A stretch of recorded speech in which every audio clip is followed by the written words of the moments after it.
going on. We have a Greenbrook team of horses, and so anyway, they're Greenbrook, and they're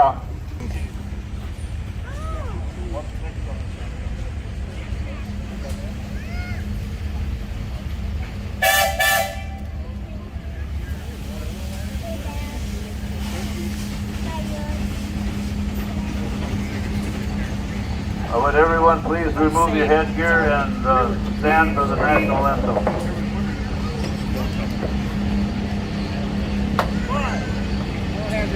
Down there on the end. You got a couple more people coming. Yeah, no, I don't think anyone's coming to take them. Oh, say, can you see by the dawn's early light what so proudly we hailed at the twilight's last gleaming, whose broad stripes and bright stars through the perilous fight o'er the ramparts we walked were so gallantly streaming, and the rockets' red glare, the bombs bursting in air, gave proof through the night that our flag was still there.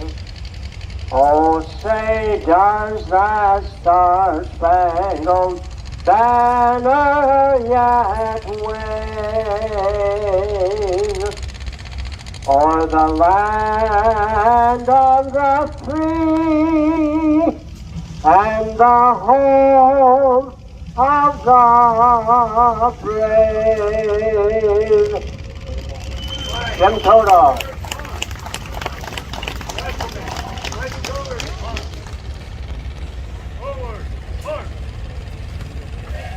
Thank you. Okay, Red, let's introduce the next team of horses. Yes, we have the team here from the Holly American Legion, Johnson Post 382. Brett Leon is with his horses there. And it's World War I restored caissons that are Legion restored. And we'd like as many veterans could go in formation over by the east bleachers. We're going to have the tank will be coming up, the Sherman tank. It comes from Starbuck, Manitoba, and it's 1945 or 1941. U.S. Army used it in World War II, and it's been around for a long time. Yeah. They'll be doing the tank salute, so we like all veterans when they do the tank salute to salute back.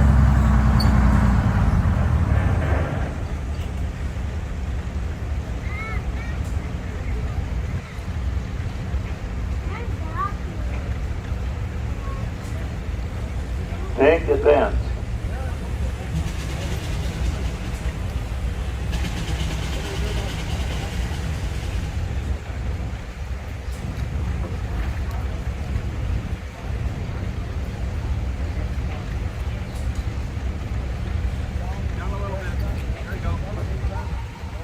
Augie Driscoll will now sing the Canadian national anthem.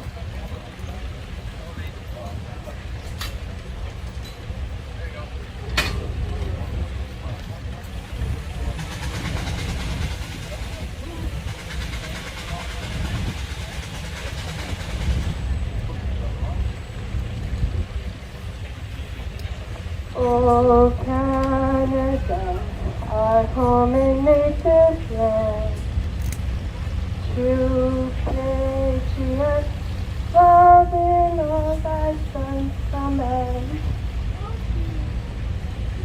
With glowing hearts we see thee rise, here to north, strong and free.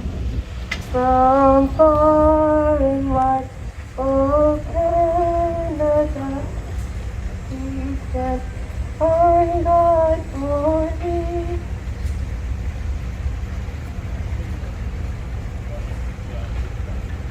start over. Augie had left the building here, and he's the one that thinks that. And we had a replacement here. Just pulled this gal out of the ranks here. Never done it before, but she had her debut. But here's Augie. Here's the real one. I'm getting old, folks. I forgot. Should be two instead of all the same one. Oh, Canada, our home and native land, through patriot love, in all thy sons' command, with glowing hearts we see thee rise, the true north, strong and free. From far and wide, oh Canada, we stand on guard for thee. God, keep our land glorious and free. Oh Canada, we stand on guard for thee. Oh Canada, we stand on guard for thee. Now, Augie, you're free to leave the building. Okay. Red, what's happening next year? The tank salute. Tell us what we got to do.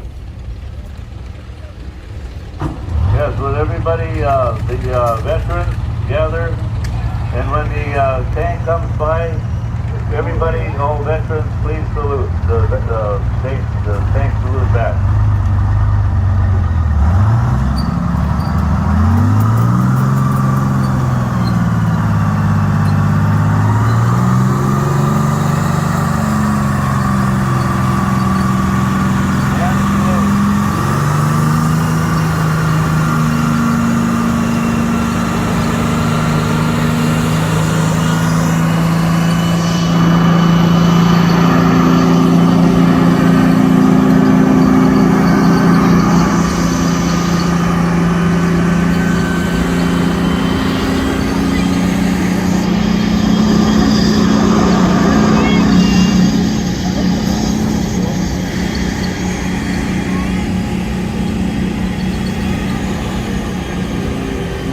Order of arms.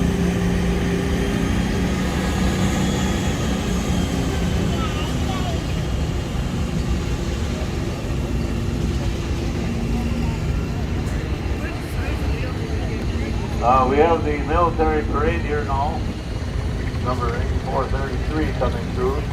It's a military Bren gun carrier owned by Harold Keane of Steinbach, Manitoba, driven by Ray Dranke. The universal carrier for light tracks.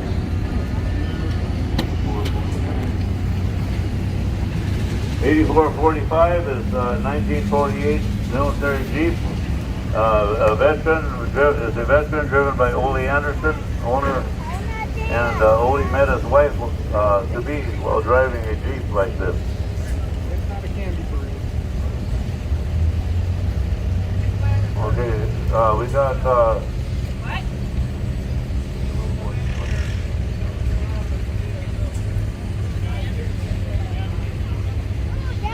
We have the commander of the VFW there in that eagle on the front.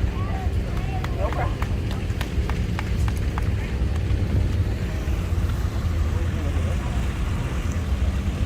2011, that's the 1942 military Willys Jeep Howitzer GPW. Owner is Jimmy Nelson of Moorhead, Minnesota. Jimmy Nelson's grandson, JD, operating the gun. Pulling a 1943 75 millimeter howitzer from American Legion Post 21 in Moorhead.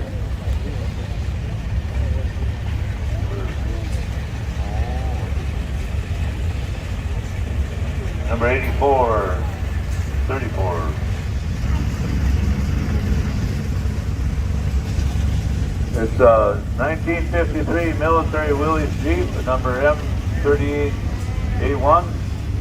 Owner is Greg Medruge of Battle Lake, Minnesota. And he's driving it. Serial number correct from the first year in Airborne Blue, Air Force Blue. 2711 is a 1944 Ford Jeep owned by Ken Kramer. World War II Ford manufactured under Willys contract. Number 2703, 1946 Willys Jeep. Owner is John Dalbo from Fargo, North Dakota. Number 2714, a 1986 military Chevrolet Blazer, owned by Greg Cumberland of Brainerd, Minnesota. Greg and Terry and Cumberland are driving. It's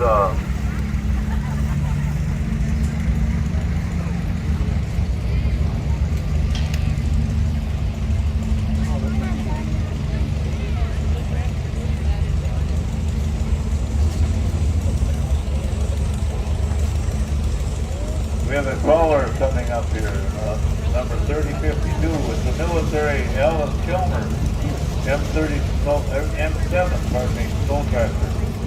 South Central Threshers from Braddock, North Dakota, are the owners.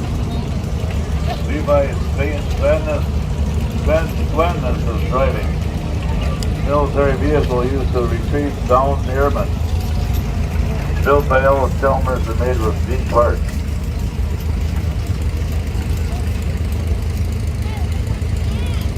Number 8433 is a 1918 military Maxwell Holt 5-ton artillery tractor owned by Dale and Martha Hawk in Zealand. Over in North Dakota. Larry McDonald is the family center. North Dakota driving. 5-ton artillery tractor.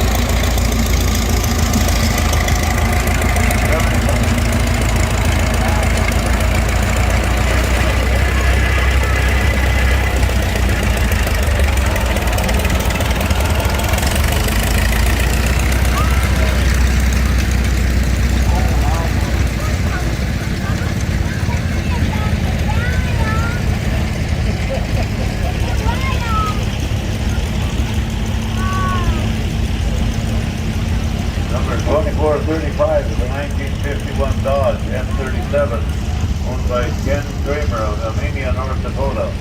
And Ken is Brian Kramer is the driver. Restored, it's a restored Dodge, 3/4 ton.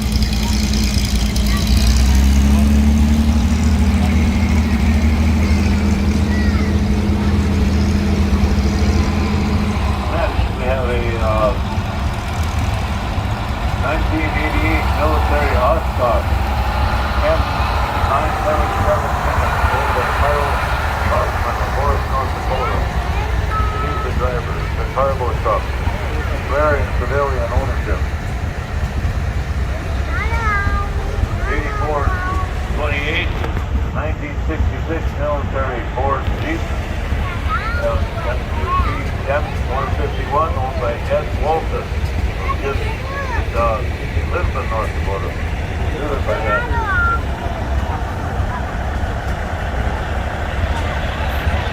Next we have number 8426. It's a 1985 military American General owned by Carl Hoffman of Forest, North Dakota. The 5-ton cargo truck used in all branches of the military. It's a 250 horse Cummins engine. And it's a 6-wheel drive. We have number 8432, it's a 1940 military John Deere on the tractor tank, owned by Brian Anderson of Kansas, Iowa. And Brian is driving it. This is a replica of the original 1940 John Deere Armored Age tractor tank, designed and tested by John Deere. 8420, 1960 military Daimler Daniel and Joshua Baines of Litchfield, Minnesota. Daniel and Joshua as the drivers. Armored stealth reconnaissance vehicle. It's equipped with a 30 caliber 1919 Browning machine gun. Next is number 8440. It's a 1944 military Studebaker Weasel owned by a veteran, John Bentner of Crosby, North Dakota. The military cargo from Prairie.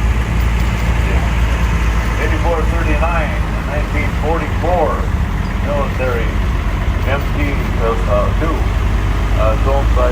driven by a veteran, John Bentner of Crosby, North Dakota. And Tony Score is the driver. That's a small recovery vehicle. Number 8437, a 1968 military Kaiser 5-ton, owned by Mark Clark. Okay, a 1941 military Dodge Carryall, owned by John Bentner of Crosby, North Dakota, driven by Neil Bentner and Mike Score. It's a personnel carrier. That's a nice 1941 Dodge there.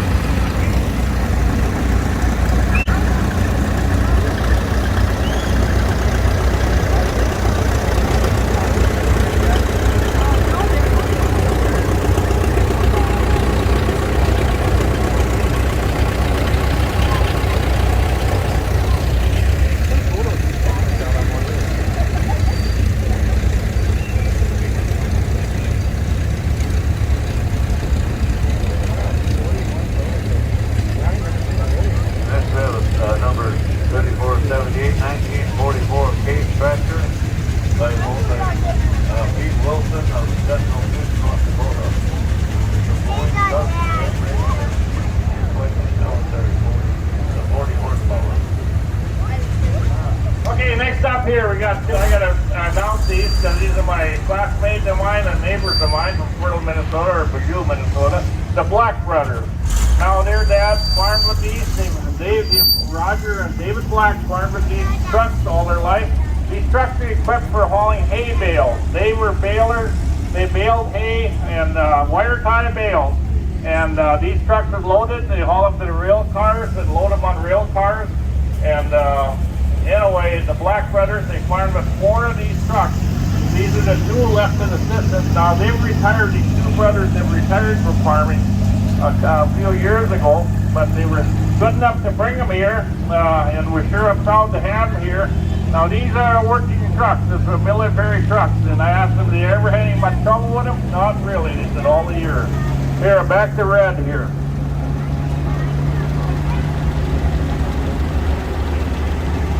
Next we have number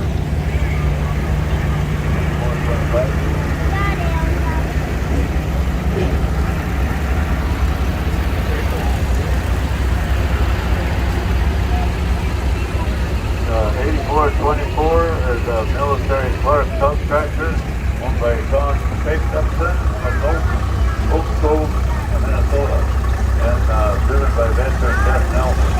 Also 8425 is a military Oshkosh, driven by Rollag of Forest, North Dakota. It's a cargo truck. 8434 is the 1943 military Cadillac D4,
contributed to the Horse Caterpillar family were was twofold. First, the Caterpillar tractor was used and then so there's two of them here.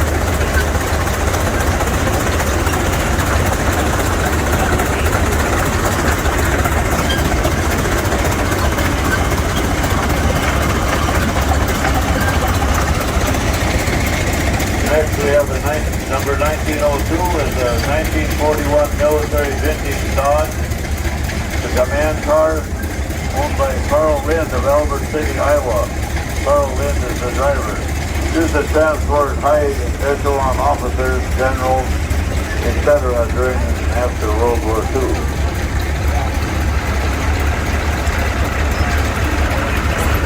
Next is number 7527. Caterpillar. The military international TV-18 trawler, owner is Charlotte Menke of Great Falls, Montana. And also World War II veteran John Bentner. John Bentner used this vehicle in the South Pacific to build army camps in New Guinea and the Philippines and Lucerne. PD-18 were only issued to the Navy Marines. Veteran John is 98 years old. We're so honored to have him participating in our military features.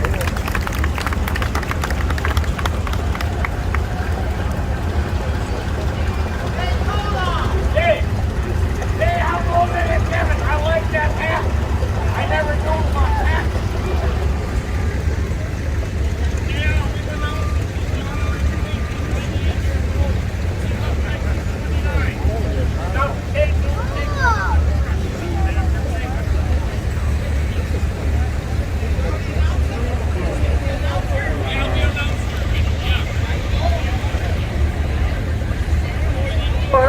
Gloria Beck, she's 98 years old, and this 98, 88. Well, it says 98 here.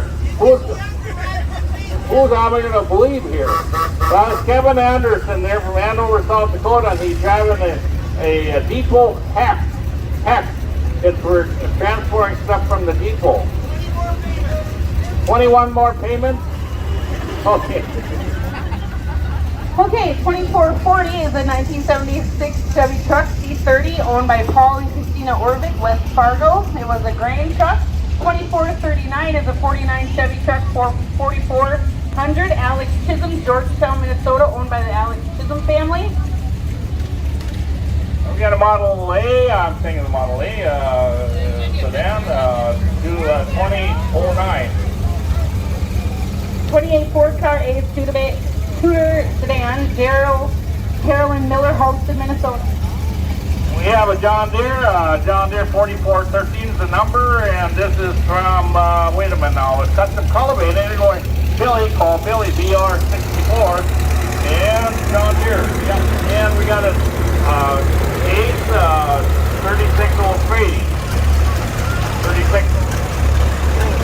1948 Ace DL4 J. Hubbles, Holly, Minnesota. We got a John Deere 4542, a Model D.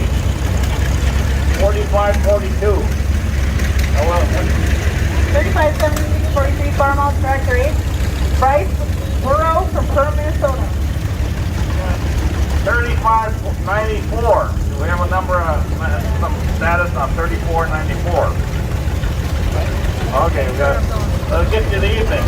4523 John Deere. And that's gotta be a Model B. 1947 Model B. Okay, 44. Oh, we're gonna have to skip. 4492 42 John Deere B. Mel Bloomgarden from Straight Lake. Thursday meeting. Charlie's driving the Model 60 coming through. There he is. And we got a BAC. Oh, Jim Hansen here coming through the BACK. He's a tree mover, and that's his granddaughter coming through with the WD. Alan Chalmers, they're in front. Good job, granddaughter. Oliver Hartbar, Model 18. It's 1827. Made 18 horsepower, 27 on the shell pulley. And here we have the John Deere 4494. Model A, 4494 is the number. And it might have to get you this afternoon. Someone that coming through fast. Okay, here we got a Ford, and they got writing on the side, 1952, and that's a, wait a minute, yeah, 8M, owned by Dwayne Wallace. Deanna Wallace. Deanna Wallace, okay. And the Super W68, that's got the torque amplifier in it. International, 650. Oh, wait a minute, 650, there wasn't many of them made. Twin Powers, Junior, Matthew Harris, 6475. There's a 1921 Huber tractor Super 4 owned by Kevin Brostis and Blacknish family, Holly, Minnesota, all original. Okay, 3735. Farmo A. Young operator. Owned by the Mall family, Fargo, North Dakota. Braden, Owen, and Jake potentially are the drivers. Okay, CCA is going through, and this is a Model. This is a Model G. This is a gas model. Yep, G. Otherwise, it's GP. McCormick, Farmo Tough, and this is owned by Scott Logo of Fargo, North Dakota, Model D down here. Here, we got this one here. 7041 is a 1949 inch, it says. Bowling Garden Tractor, Ride Master, owned by Sullivan Brendan, Audubon, Minnesota. Got a John Deere Model B with the manure spreader behind. He's going off to clean the horse barn.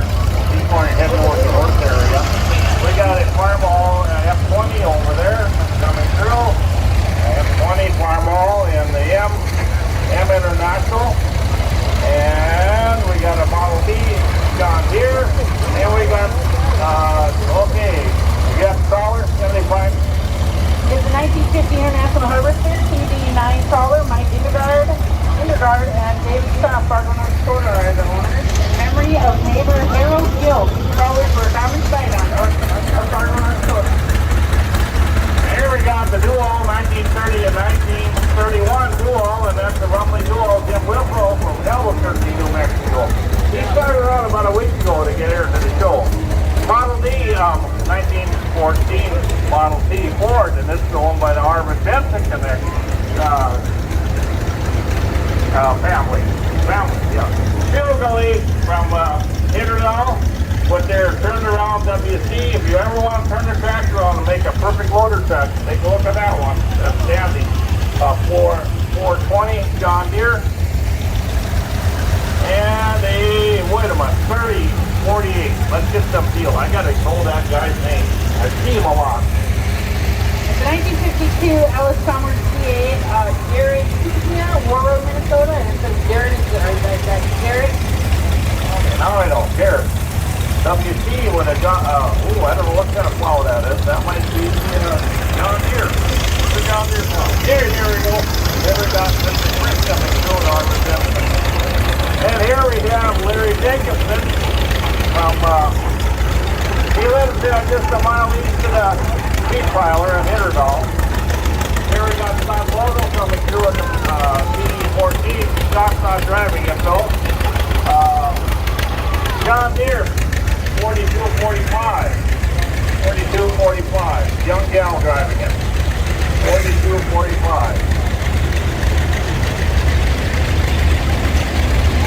245.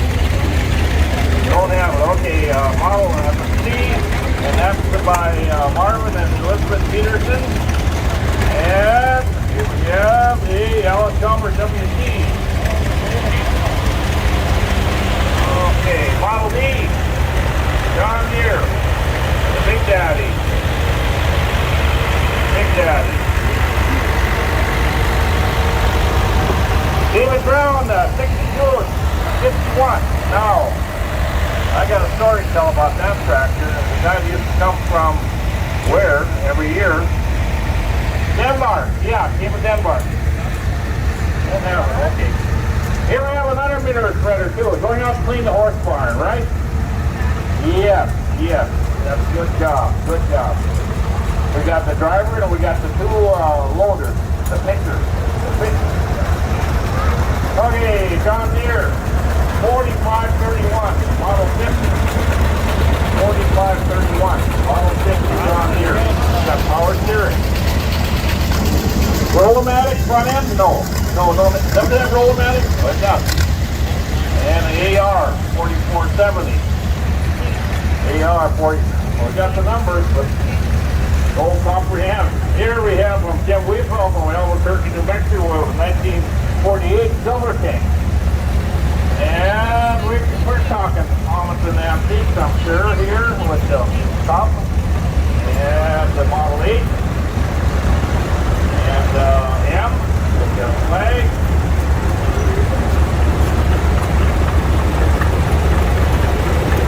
And here we have a Model B.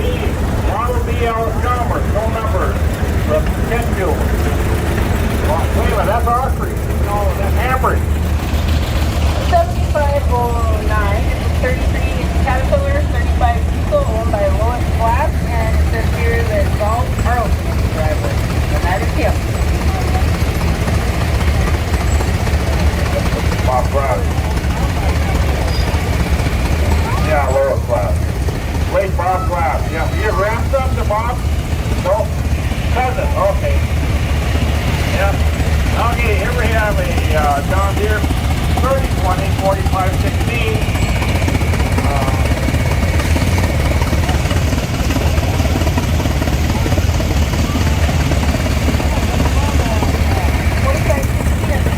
John Deere tractor, 3020 Blade Hanson, Ogden, North Dakota, from Minnesota, and it's driven by Dustin R.S. Pilot. Okay, here we have the Hanson family coming through with the 800 and Mrs. Hanson aboard.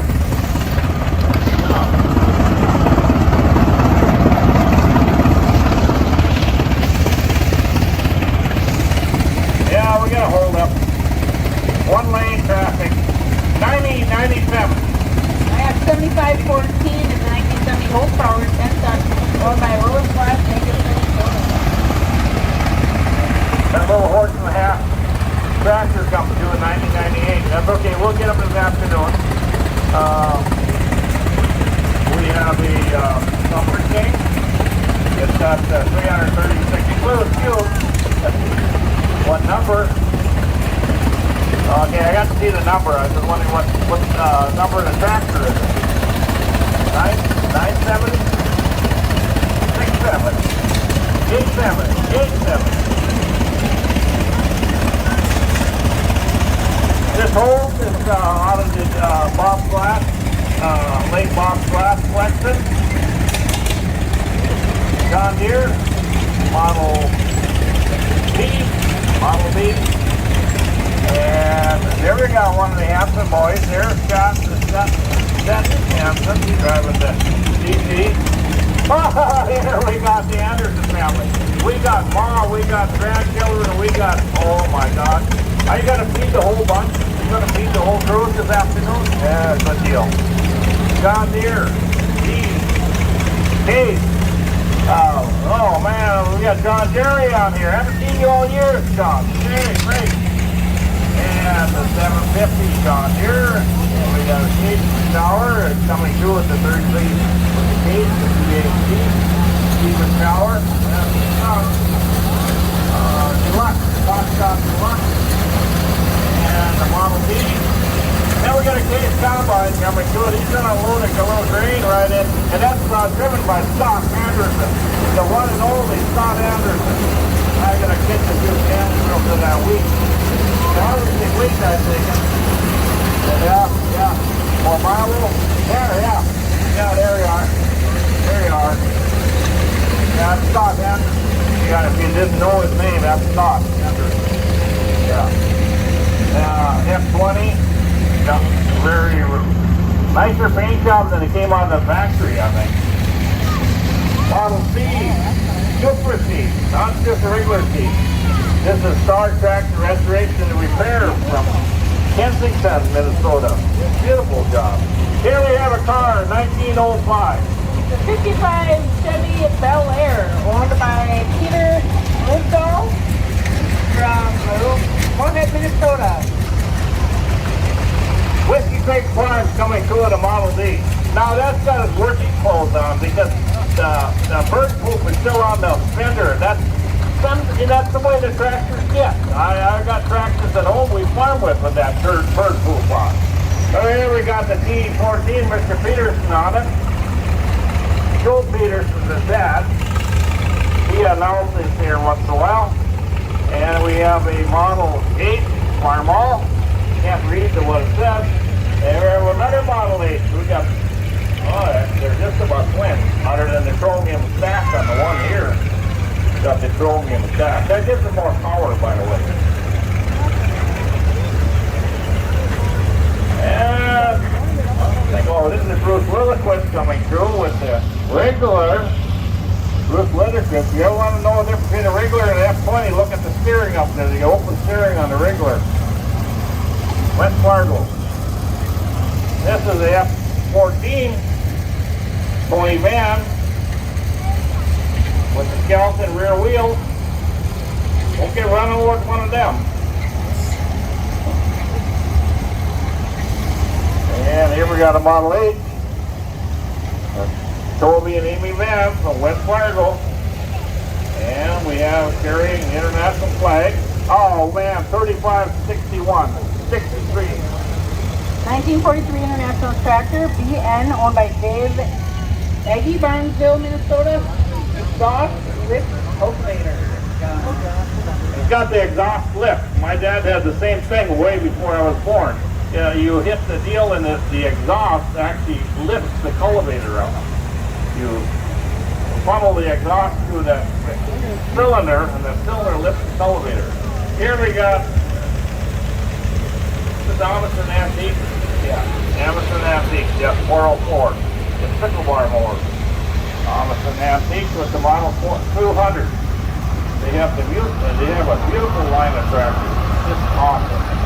Utility 300, and they're not afraid to show it off. That's great. And they got all their relatives driving. Here we got 3617, 1959 JI Case 900B, Bryce Hanson from Detroit Lake, Minnesota. Wow, I should have known him. He had a goofy smile on his face. That's Bryce. I should have known him. Amundsen Antique with a Model B.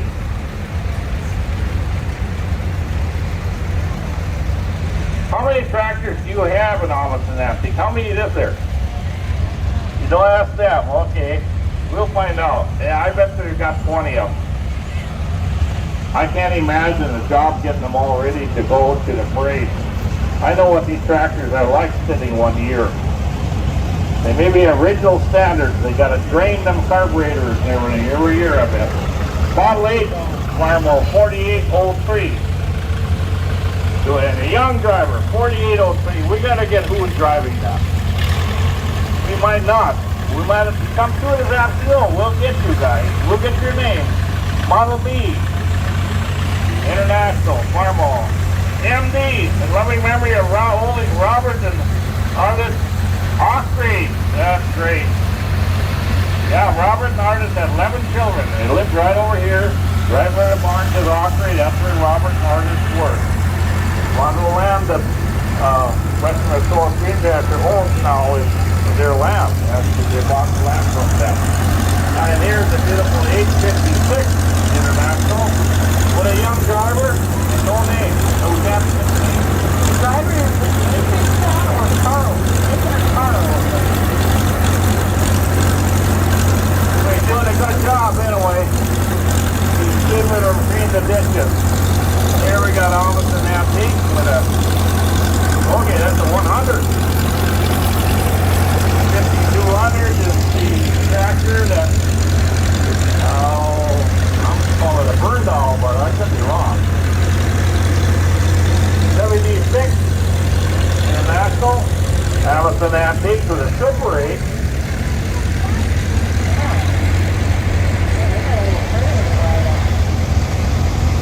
Here we got Amundsen Antique. They don't have enough tractors, evidently. They loading them on the trailer here, but they got some young ones coming along. Farmall Cup. How many tractors does Amundsen Antique have? A lot. There we go. 930K. this little trailer here, this is how young we start them at Rollag. Start them in diapers. They'll never leave. Allison Antiques from Model B. And here we have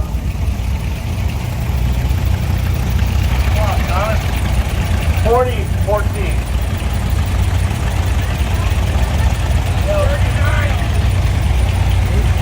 That was Mother. 39 tractors. Well, there's always room for one more to be hit it, make it 40. 39. 420. That's the raffle tractor. You can win that tractor. Allison Antique. Super C. Oh my gosh, we got a group coming here. Now we got the 930 with no number. And, oh yes. Got the chrome stack. That's to get the power. Yeah. And Model 50, that's a pulling tractor. You can tell. Weights up front, small wheels up. Hey, that's a great job. 1600. And, yeah. Come on. Earl Haber, oh, no, I can't even. Herbertson. That's Mr. Herbertson on there. Farmer's Unit 4, number 3. There we have a horse, a wheel horse going through. Whiskey Creek Farms with the boss himself driving it with the Champion Potato Digger. 770 Agro King cage tractor. Oh my God. Rotovol coming through with a 720. Karen Rotovol. He mostly is grading roads here, but he's now driving the freight tractor. Here we have a case. And we have a empty case, 3306. 3306. We have Farm All coming through with a dual loader. 460 Farm All.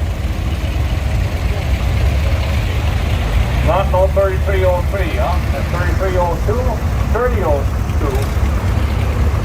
And what it was? 5261.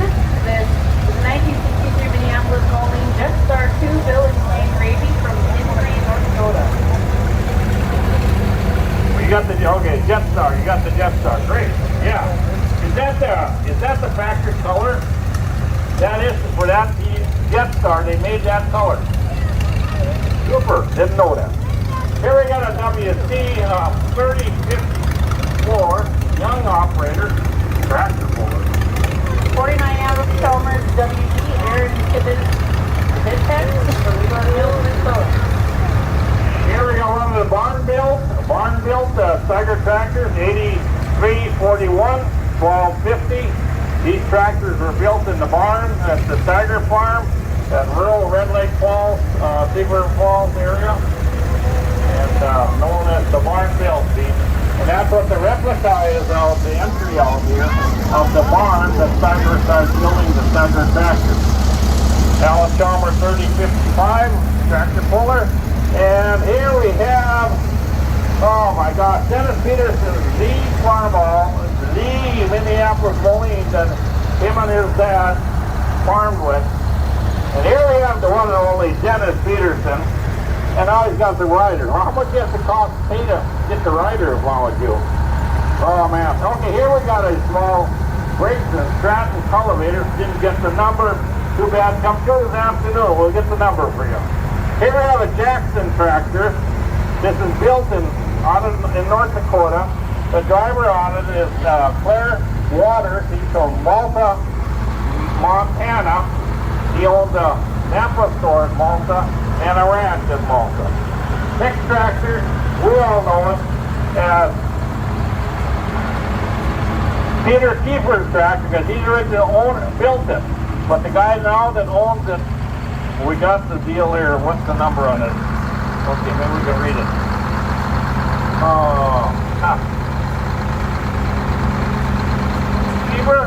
Faber? Faber. I hope that's right. Another person owns it now anyway. And we're happy to have it here because Peter Kiefer was our past president. He passed on a few years ago. This is the Alfred Dahl with this tractor that he farmed with for 30 years on his farm. Homemade tractor, Minneapolis rear end. Alfred Dahl, Cogswell, North Dakota. Over 30 years he farmed with this tractor. The next one here comes from Neilsville, Minnesota, or Ada, or Kelly. Raymond Bass built this tractor. Very unique tractor. You run the motor transmission goes right into the front rear end. Front rear end, you put the articulating steer, and then you go to the rear end. Yeah, great job. And it's got the V6 in it. Now the V6 has got more power because it's V691 versus the 871. Here we got a 620 John Deere. No numbers. He's going out to work. He's a working tractor. 508. Got a number, but we got a lady missed the number. Model B Farmall with a single front wheel up front. And here we got to get, okay, 37, 30, 48. This guy here, I know him so well. 1948 International Tractor M, owned by Western Minnesota Steam Threshers, driven by Jeff Nielsen. There he is. I thought this was the one you used at experiment stage. You did. For many years, he worked at the Kirkston experiment station, raising sugar beets, experimenting. Model 8. Farmall. This is WD. And WD Alan Chalmers. Yeah, and then we got a 1949 R John Deere. A Forum. Anyway, 3749. If I get a chance, I'll tell you a story about R John Deere, but I haven't got a chance to do it. 3560 Farmall F12. Here we got an Alan Chalmers. We got no numbers. He's going off to work. Wow. Geez. Two gals. Okay, 50, 30, 23, 22. Or 30, 23. Here we got an airport. USA. We got a little behind on numbers. Yeah, I'm flipping through the pages there. You can't keep up. They're coming too fast. So you got to bear with us. We'll get the few of them. We'll can't get them all. Model D John Deere. There's under D. 2150. Now that's a different number. I didn't even know they made a 2150. This has got to be the Ockrey family, right? Yep, the Ockrey. This is Oliver Ockrey. The other Ockreys are international people. Ford with the whole family, 9600 with an Easy-On loader. We used to have a lot of loader manufacturers. Now I don't think we've got really very few. 3430. Got that one? 47K, no young family. Got Oliver 1850. Narrow front. SDK. Oh, no. Gee. Now there's a J, a name I can't remember either. Oliver, white. Oliver, 1655. Wait a minute now. Ockrey, is that the right color? Is that the true color? I've never... Oh, nice. SD. And you just kind of wonder if that thing has been painted a little different. 520 John Deere. With 3 points. Here we have Mr. Keeper driving the 1-star General 730 diesel. And we have no numbers on that one. That's the model AR with a manure spreader. Young family. Norland Young is coming through. Rollag with the case. 500 diesel. And we have an Oliver 1650. Beautiful restoration. Nicer than they came out of the factory. Nicer than the factory. Awesome. And here we got one. Oh, here's Mr. Brian. Brian, come on now.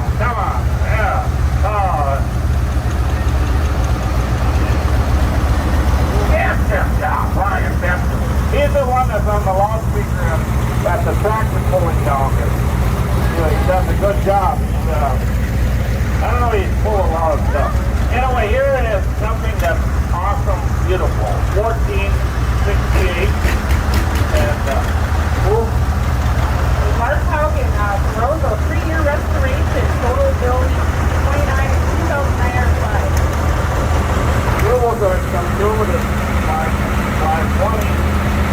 Robo's also tractor at 320. And I think that's Mr. Ruble 720 too. Ruble? No, not Ruble? No, okay. 970. Okay. John Deere Model B, and this comes from Fargo, North Dakota. And Sept family, Model B. Model 60 John Deere, with power steering. And we have a 1939 owned by Shostas family, Thomas Shostas.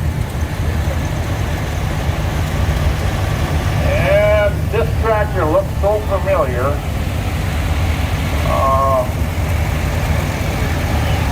We have 3812. I'm just wondering if Grandpa used to drive this tractor at the showground. You have it? 59 Asperger 65, 50 for Medley, Great Lakes. Okay. 8M. Alice Chalmers. No, B Alice Chalmers with a, would that be a Paulson loader? Hendrickson loader. Really? Okay, didn't know Hendrickson means loader. Now these people here, they're out in the woods area. They're in the shelter there, showing off their exhibits, and they bring it through here. And this is great. They bring them and their God's one son through. Now here we got this guy with the pencil coming through. 7004. Young man pulling a heavy load. Just moving right along. What's the number? Do you have anything on that pencil? 1966 lawn tractor, wheel horse, Bruce Johnson, Peace River, Caleb Johnson, and Lincoln Johnson. Noel Swenson's coming through with his Model U. Model M, farm all, and that's an Osprey. And that is got him in Robert's son, buddy. Roger. There you go, Roger Osprey. Roger Osprey truck, and he farms it there. Guy here with a D in Minneapolis. Model M, farm all. And Model M Super M. And the turbo is 1566. With the year-round cab. 3 points. And the Model M. Model M farm all. They made more Model M farm alls than any other tractor. You know that? That was the most tractors made. John Deere had a Model D that they made forever, but the Model M was more of them made than ever than the rest of them. Here we got an MD, a medical doctor. He's an M diesel. We got the John Deere fenders on. Nothing wrong with that. Here we got the Hillside Combine. That's the Harris. That's one of the kind, really. It was made a very successful build on it. And what kind of killed the company was a small company. And these at the time went and they wanted to build that combine, so they bought the rights for 5 years or something to build that, put that combine in production. Well, they bought it to kill the company more or less. That's the story I got. If it's true, I don't know. Just me what I hear, but it could be. I don't know. I mean, a lot of times that things like that happen. And here we got Dennis Power. Big Dennis Power tractor. We got everything written up on that one. 1923 Case tractor, 4072, owned by Rollag House out in Iowa. Because here the driver and came to Rollag in 1993 for the Case Expo, and has stayed here ever since. And we hope it stays here. We hope. Kurt comes back and drives it each year. Also, this one. This one here, and we also have. Look at your face. I know your name. Okay. I think give someone else the microphone sometimes. You look at your wife's face, sometimes you can't even remember her name. Hey, run some pony break.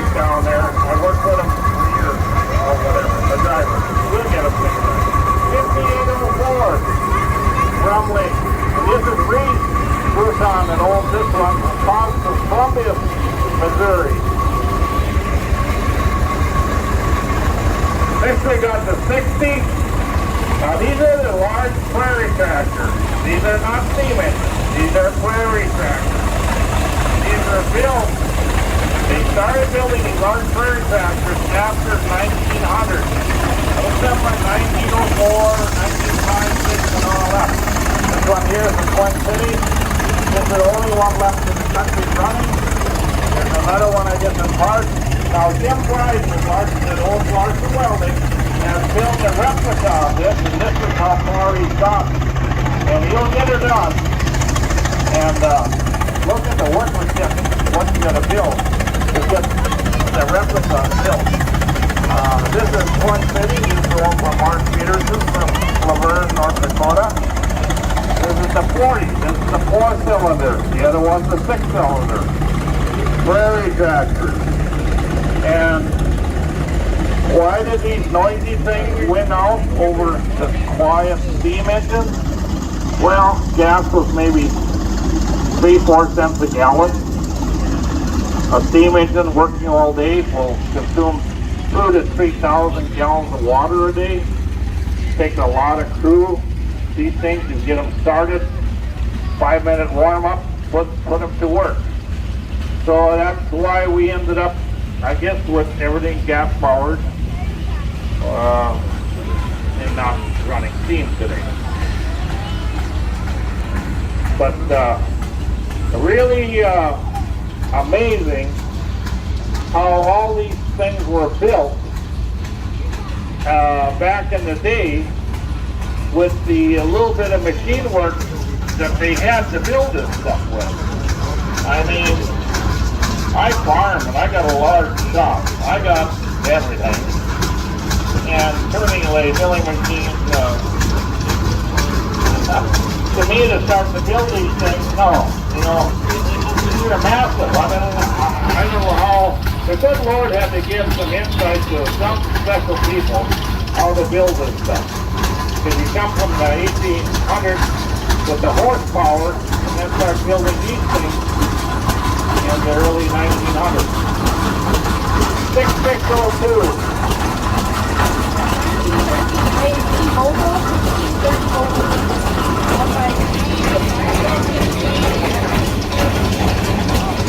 Okay, next one coming through is the Flower City. The Flower City was owned by 3 prominent people that were actually pioneers of starting Western Minnesota steam tractors. Bob Glass, Robert Liefeld, and Norman Frost. And this gal here, I've been announcing trades for 25 years, and she's come through every trade all the time. Does a good job. And it's no easy task to get some of these tractors started. Next one here is the Uber 6476.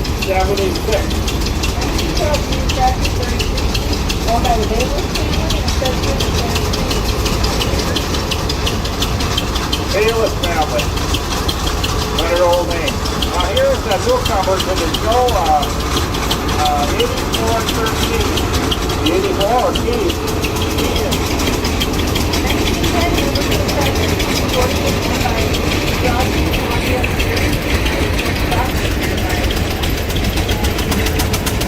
And Dean Gruton is the owner of it. And here we have Oracle, no number. Well, it's going out to work now. It's got no number. But anyway, Oracle, $100 parking Stenglinger from Billings, Montana. And I don't know if he's retired yet, but he used to make truck springs. He had a manufacturing company in Billings making truck springs. And we got a lull in the grade row. I told you I was going to tell you a story about the R. John Deere. We had one guy that farmed down by the river, by Crookston, by the Red Lake River. And he had this R. John Deere. He just got her brand new from the Crookston Implement dealership. Really proud of it. Well, he was at the liquor house one night. He'd been out plowing, and he was bragging about that R. John Deere, the power of that R. John Deere. Yeah. He said it's just amazing. He said the other night I was down. He said I came down next to that river bottom and that soil was tougher than tar. He said we turned over. He said, and an argon there, that argon there was shooting out red flames off the stack about a foot high. He said, and he said, I listened, turned back head, I listened back to that four-bottom plow. You could just hear the iron in that plow stretch. Now there he is got power. 111 years old, this Pioneer tractor, 3060. It's owned by Western Association Tractor. No different kill tractor. It was used for road construction. Farming also. But it had a higher gear than the rest and was used in a lot of road trains, pulling maybe 10-foot wagons of grain to the market. Avery 3156. 1913 Avery tractor, 2035, owned by the Ashland family, Dawson, Minnesota. This tractor was used around the Fargo area. Next one is a Waterloo boy. John Deere bought the Waterloo boy company out when they started. This is the way I remember it. I could be wrong on this, but this is what the Waterloo boy was the company bought it out. And that's what started building John Deere tractors. And this one here was finally owned by Danny Rowe. Anyone remember Danny Rowe? Avery, you got the number up? The 3151 is a 1918 Avery tractor, 1836. With the young adorable little rider there. Owned by Carmen Bayless, Elk River, Minnesota. And it says Jeff Kleinbaum is the Tyler Breva, the operator. Has run in every Rollag since Rollag sold in 54 and was 100 years old in 2007. There were sunflowers in there, Minnesota. He's got quite a gathering of people over there. They're going to line them up over here with their own oil pole. Anyway, here we have the Avery, and this is owned by. Now this is Lake County Road. One with this one. 1950 Avery tractor, 4080 owned by Roger and Rachel Morgan, Andover, Minnesota. Sam Kleinbaum, Central Minnesota, and Roger Morgan from Andover are the operators. Yep, Danny owns Farmington near Comstock, Minnesota, and he purchased it in 1946 and drove it home 90 miles from Valley City.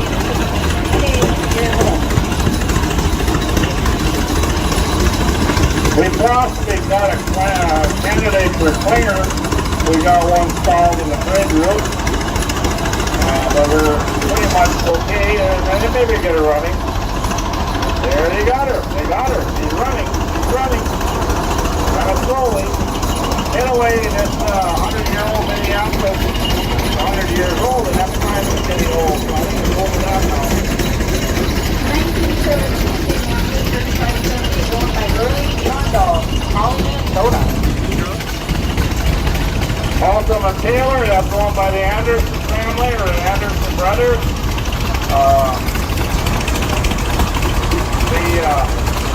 The Anderson brothers their dad died real young, and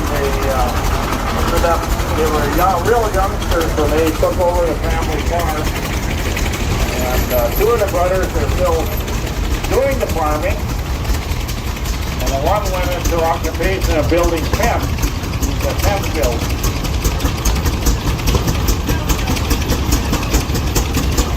What about this? Which one do you want to talk about? 5854 here on the inside is 28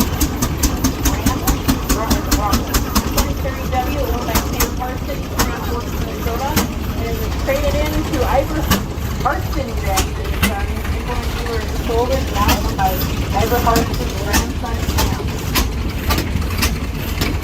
Case 3602.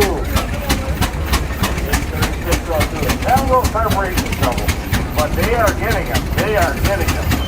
No calling cleaner for these guys. They got to figure it out. And we got a caller. This is out of the Bob Glass collection.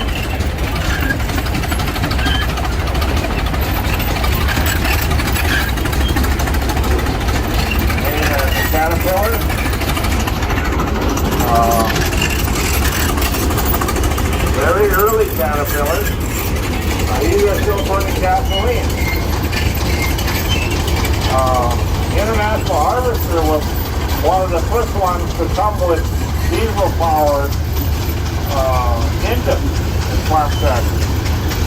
Whiskey Creek Farms is coming through with the Rock Island Plow Company Hyder. Whiskey Creek Farms is from Barnesville. Those 100 years old back too. Okay.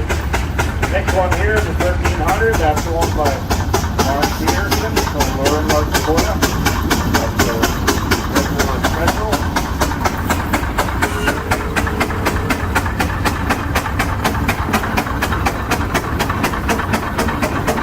Only one of two in the system. So, there's another one somewhere, but it's maybe a static display.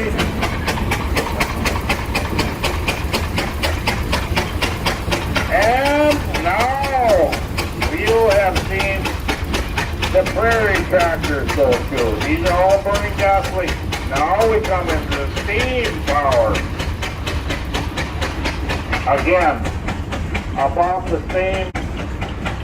The Prairie tractors that went through were all built from 1900 to 1920.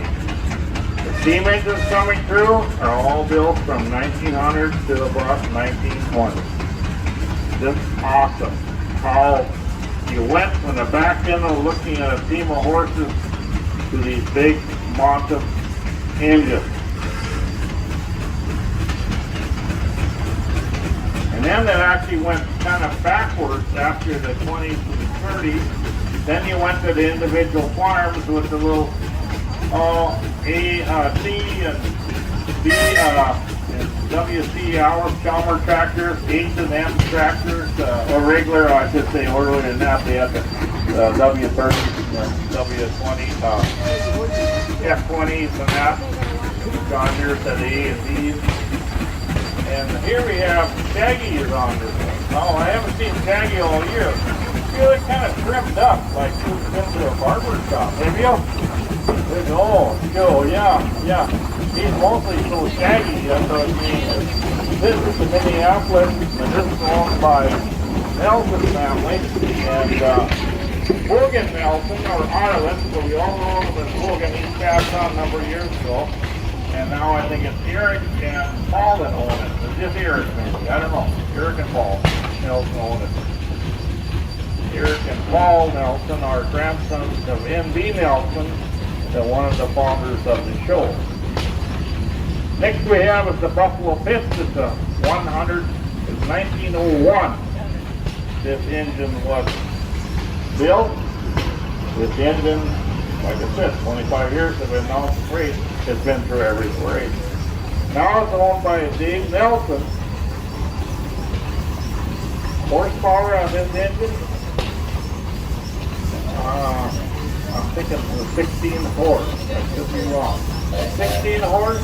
No? 36 Texas are Like that? 16, yeah. Okay. That's fine. Well, now that's 4 horsepower. Now, you see this massive engine in there. Very just like 22. My lawnmower is 25 horse. Well, yeah. But this is boiler horsepower. Or they would say that this thing will do the work of 16 horses. Now, Case was the first one. In 1909, you went in your Case dealership and you bought a 32-horse Case engine. 1910, your neighbor went in and bought a 110 engine, exactly the same engine. They switched from boiler horsepower to belt horsepower. So that's why it's so very deceiving, and I forget to mention it to you people. You know, this is boiler horsepower now, and this is true horsepower. So, back in 1900, you know, what did you know about horsepower other than the horses up front, the team of horses that you're looking at? The next one is the Huber. This is owned by Marlene Larson, the daughter of N.B. Larson. This is a return flue, and you see that the flue, or the smokestack, is in the rear.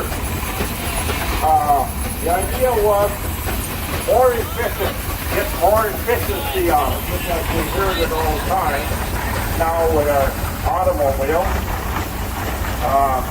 So we run the smoke to the front end, to the flues, to the front end, and then up, and then back, and then up. Well, really, did it work out? Yeah. But boy, I tell you, get that fire started in the morning. We didn't have the big burst up at that time to get the fire started. We went through many farmers' patches to go through. That's all we got to Minneapolis. I'm at 12:57. I'm going to need some help on that.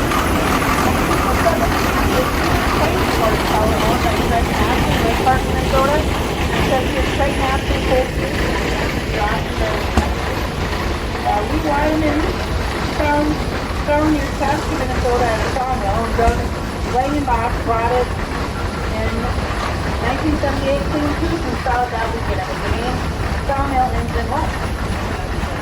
Oh, Avery, Austin, and Soap for steam cleaning. Yeah, that's St. Matthew's engine, 20 horse Minneapolis. It's new this year, he just got it, and so it's still new to me. Not that I can remember all of these engines, but next one's a cage engine. Like right now, I'm a little lost on that one too. But we got a number, 11. Got it? Good thing you know. It's an ST11 cage steamer, 75 horsepower, Allen Joe Soap, and they are the oh, and we have Ava Hansen for steam cleaning there. This engine's been used in the ladies' steam demonstrations in the Rollag Summer Steam School, and it's commonly referred to as 75.3 as it is the third stage steam engine. It's called Rollag Home.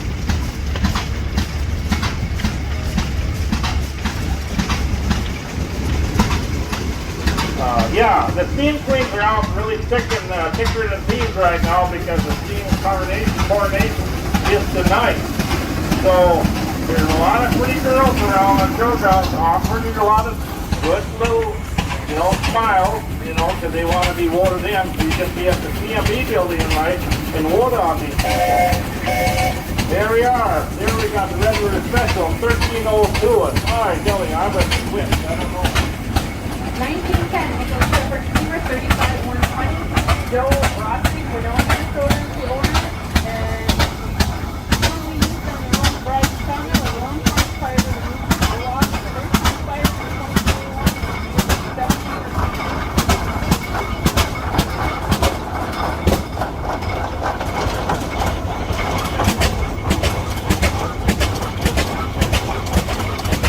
Yep, okay, here we got that. Gasoline. Hard car. It's gotta be hard car. Here we got dirt.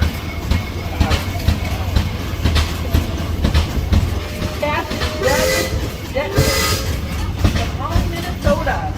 They've been here definitely since they were in. No, they've been here a long time. Been here forever. Anyway, you got a key? No, we don't have a key.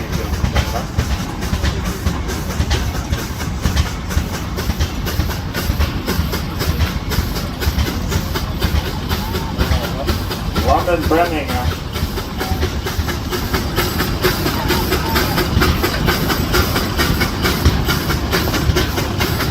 Your clip said it was too loud. Clip said it was too loud. George White stuff.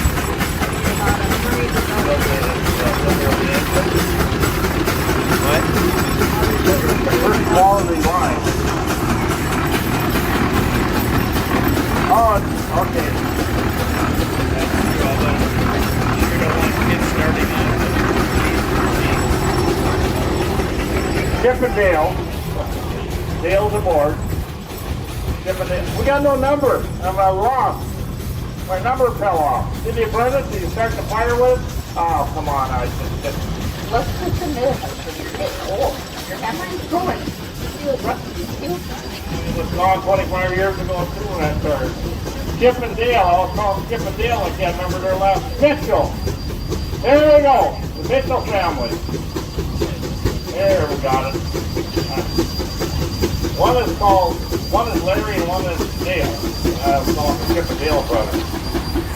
Here we got the car stopped.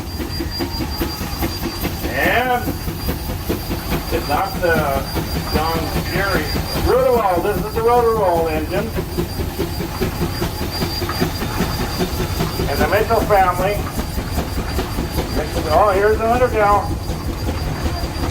Brooklyn Walden. Another sweet gal. Is she aboard? She's not aboard. Yeah. There's Dale too. There's Dale. No, there's Larry. You're Larry. The other one's Dale. Okay.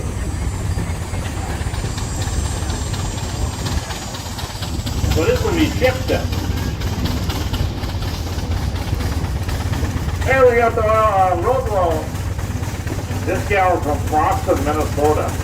And the reason I think so highly of her is that Boston's only about 20 miles from our farm. And I'm so happy to meet someone. And close to our neighborhood. Meet up with her, start talking to her, and find out she's from Boston. Here, my wife will tell you all about what this road roller is about. The 1921 Buffalo Kids Road Roller, 15 tons, owned by Jeff and Sally Sears, Baxter, Minnesota, and 100 years old since here. And it sat for 70 years before they bought it and restored it. It came from Ontario, Canada. They worked road construction, and Jeff and Sally were married in front of it in 2018 at Rollag by the horse barn. You see how sweet she switched that thing forward to reverse? Just smoothly, just like a hydrostatic drive.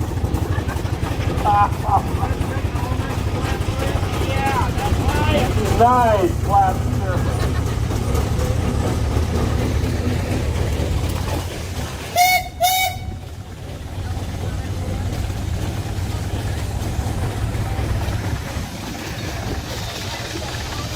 How's your dad doing?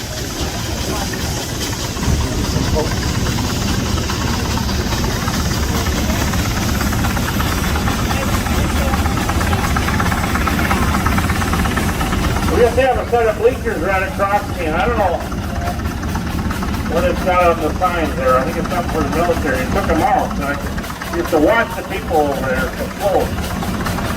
I don't know what to do with our bleachers.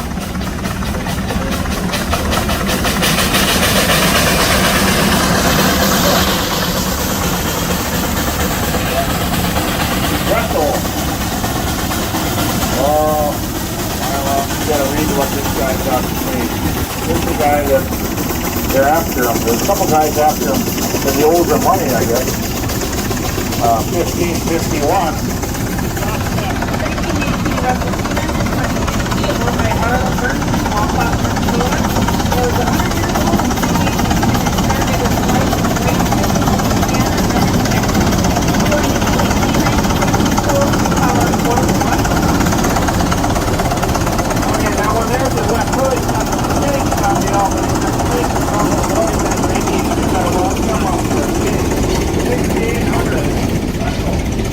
This is Prairie tractor. I'm steaming. Owned by the late Dennis Powers. And it says here that Dan Brown is the operator. Never happened. Even sometimes the Prairie tractors, the gas tractors have trouble getting started in the morning. Maybe they overslept. Then they get in with the steam engine. No big deal. Now we're back to steam engine again. 50K and 1105. 50 of horsepower. Yep. 1916 case steamer. 50 horsepower JI case steam tracking engine owned by Western Construction. This is one of the first of 3 engines that started some 65 years ago. And then owned by Carl Johnson, later donated to the show by his family. This engine ran every year until it was taken out of service due to safety features. Until then, it was also used as part of the Western Minnesota Steam School, playing an instrumental role in the training of many new engineers. Next one's 18 horse Avery steam engine, also known as locomotive style. The engine, you notice, is way down low, and so they can also call it the locomotive. This is a two-cylinder engine. You can hear the exhaust noise, exhaust bark out of it. When you get it pulling, it's really a beautiful sounding engine.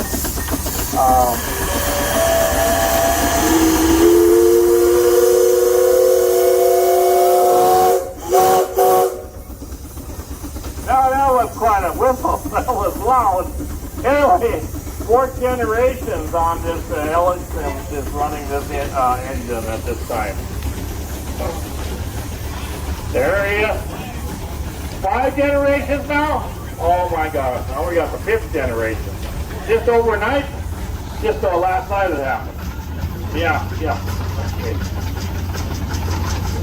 And that was 4 generations yesterday, and today it's 5 generations. It happened overnight. Next one's a case. 75 horse case. What a number? Yeah, there it is, the number. 1111 is a 1915 case steamer. 65 horsepower. The Lee family from Fox, Minnesota owns it, and it's a Jesse and Sammy Lee here are the operators, and it's stored by the family in 2019. 65 horse case. Boy, they're really tough to tell apart on the 50, well, 50, so you get into 60s, 65, 70s, and the 80s are, it's pretty much a guess the way we look at it. Next one's a case, and I'm going to call that a 50 horse. Now, again, these are true horsepower ratings. So like I said, all our case engines are after 1910.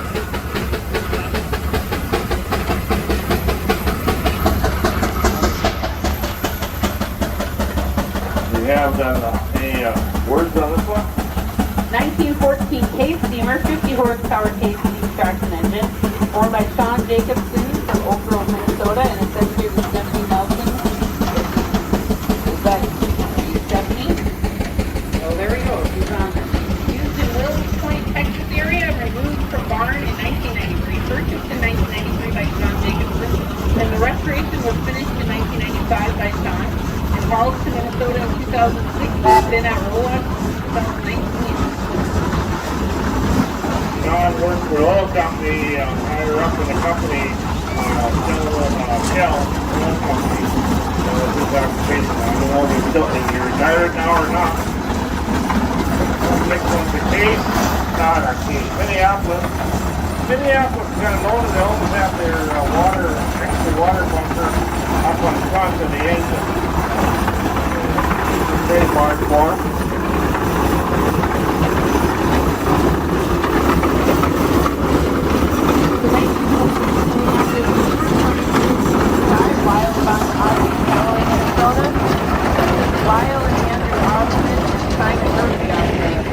Operators and Lyle bought this when he was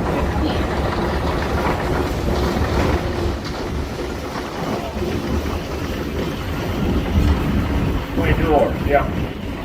And you get to see the Austin on there, look at the different crew.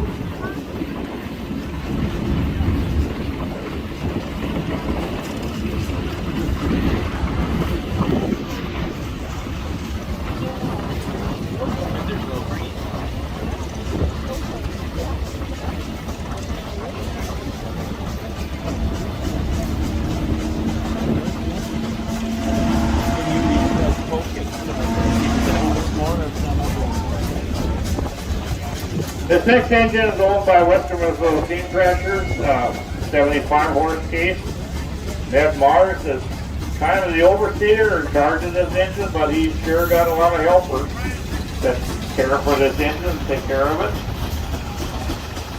If you want to ride a steam engine, they're sure happy to hop on the back and give it a ride. On this one especially, because this one belongs to the show, and Ned and crew are very happy to accommodate you. And they got a big sign on, thank you to all the veterans.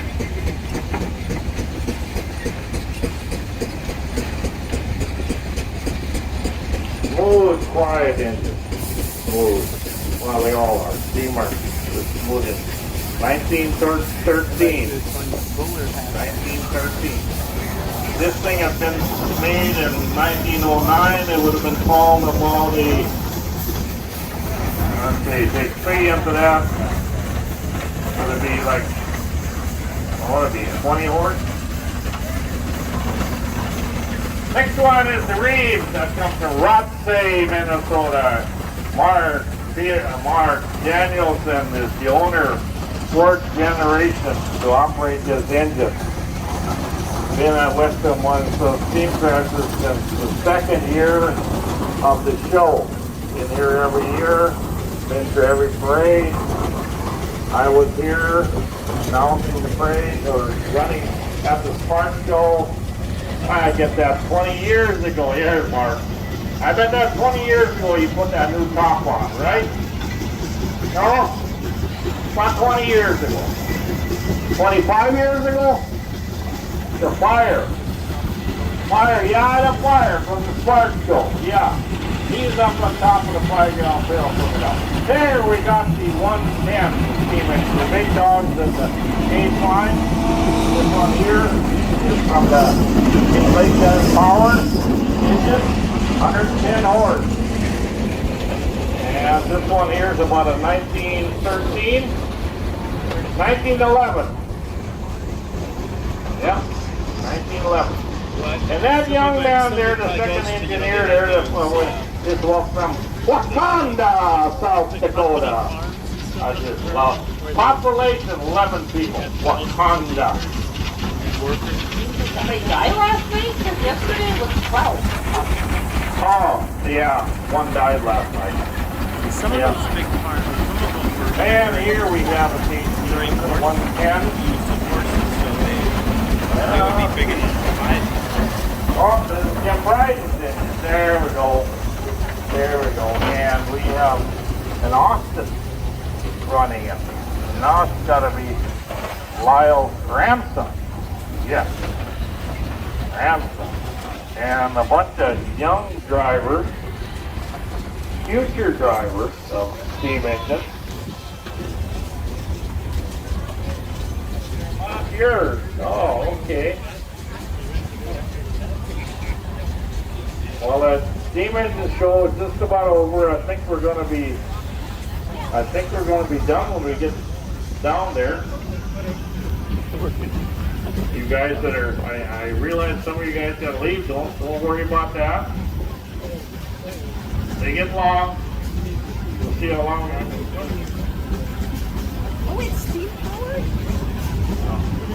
We've been at it for an hour and a half now, so we try to get these parades through in an hour and a half. But when you get these lulls in here, and sometimes it can't be helped, and then I got to tell stories, and then I run out of stories.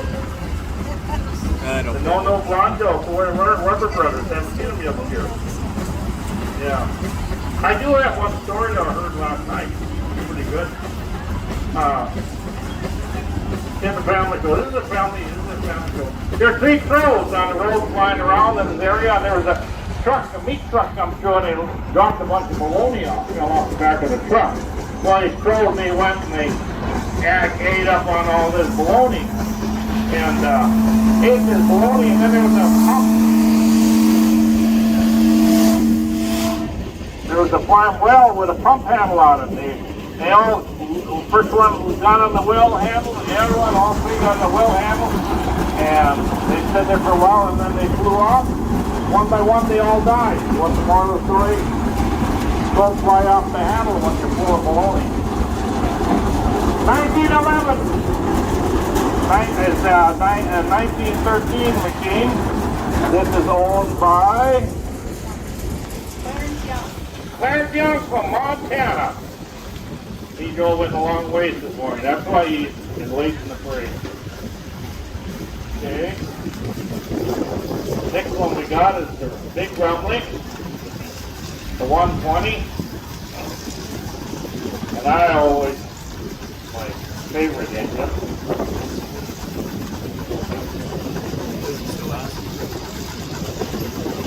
This engine belongs to the Western Minnesota Show. totally rebuilt boiler on it.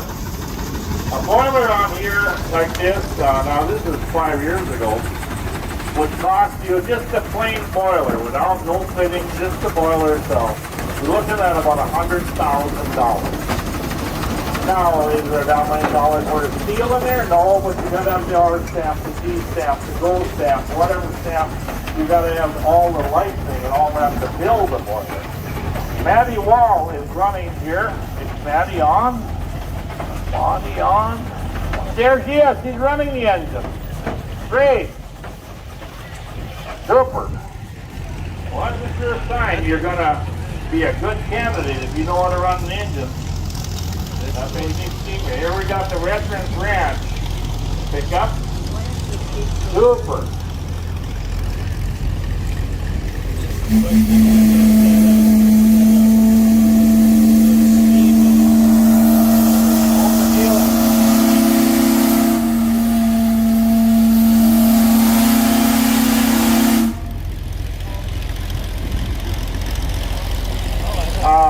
Razor Hope and Healing, the veteran ranch, I know nothing about it. Evidently there's a place for veterans